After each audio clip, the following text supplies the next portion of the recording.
There are more developments tonight in the police spying scandal. Radio-Canada journalists Isabelle Richer, Alain Gravel, and Marie-Maud Denis say they were being monitored far longer than first believed.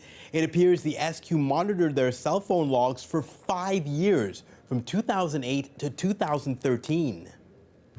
Disgusting. It's unbelievable. I thought at the beginning maybe some months like Patrick Lagacé, but for 5 years. 5 years, it was the beginning of all our investigations leading to La Commission Charbonneau. Montreal police held a news conference this afternoon. They say they monitored another journalist back in 2014.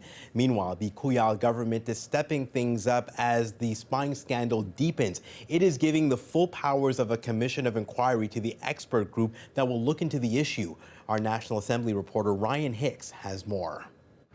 The tipping point for the Couillard government really came late yesterday. That's when we all learned that the Sûreté du Québec was spying on 6 journalists in 2013.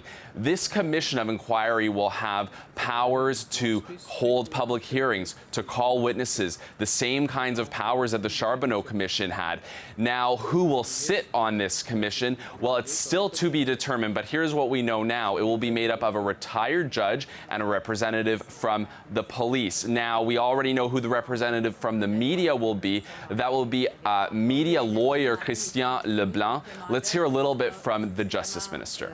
We came to this conclusion this morning after an analysis of the different information that have been made public yesterday. We consider that it's important for the population of Quebec to trust their public institution. Opposition MNAs say they have a lot of questions about this commission of inquiry. How will the people who will sit on it be chosen, and what kind of input will the opposition have into the rules around this inquiry? And PQ MNA Véronique Yvon says this commission of inquiry needs to get at some fundamental questions. It's very important to understand why, how was that triggered, how those decisions are taken, among the police forces, how the judiciary also deals with those kinds of requests. The Justice Minister says that she'll have more details in the coming days about the rules surrounding this commission of inquiry. Ryan Hicks, CBC News, Quebec City. The fact is that the journalists weren't under investigation. That was Parti Québécois MNA Stéphane Bergeron. He was the public security minister in 2013 when the SQ spied on 6 journalists. He announced he's stepping aside as public security critic. He suspects he may be asked to testify before the new commission. Now, the last time Quebec held a commission was the Charbonneau Commission. The investigation was public, and it looked into corruption and collusion in the province's construction industry. One of the main whistleblowers has a couple of things to say about the new inquiry into police surveillance. Jayla Bernstein has that part of the story.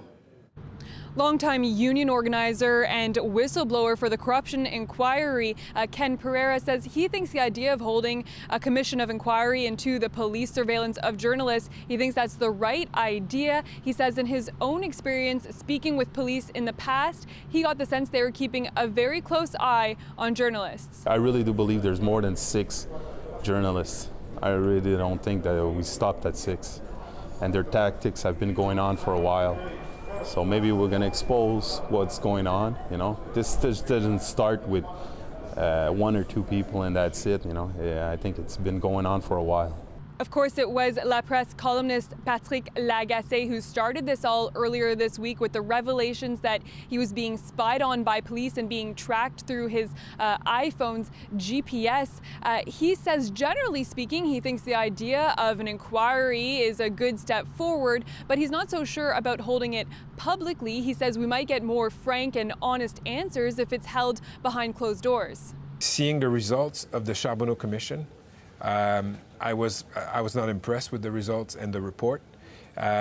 If it's more useful to have people testify in camera, I really would like to see a thorough investigation than see it live on TV every day. The Quebec Federation of Professional Journalists actually disagrees with Lagacé. It thinks that the only way to restore the public's faith in police after this scandal is to hold this inquiry publicly, and it's calling on the police chiefs and the investigators who made the decisions to spy on journalists to be called to testify and asked to explain themselves. Jayla Bernstein, CBC News, Montreal.